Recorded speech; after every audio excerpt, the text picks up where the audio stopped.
My country, the most beautiful and wonderful place in the world is my country, Sri Lanka. It is a small island in the Indian Ocean.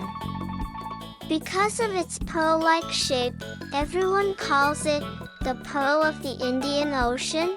Ceylon, Thamapani, Lakdiva, and Heladiva are some other names for Sri Lanka. The capital city is Sri Jayawardenepura Kotte. My country is full of natural beauty. Rivers, mountains, waterfalls, paddy fields, and beaches are some examples.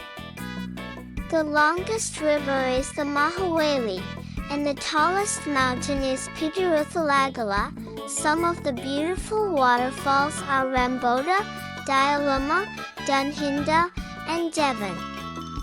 Bamburkanda is the tallest waterfall in Sri Lanka. The hill country is covered with tea plantations, and Ceylon tea is famous all over the world.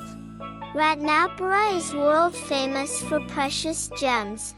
Foreigners are amazed when they see the ruins of ancient kingdoms like Anuradhapura and Polonnaruwa. The majority of Sri Lankans are Sinhala Buddhists. The sacred tooth relic of Lord Buddha is placed in the Dalada Malagawa in Kandy. Other nationalities, such as Tamils, Muslims, and Burghers, also live peacefully in my country. Sri Lanka is a great country, and I am proud to be a Sri Lankan.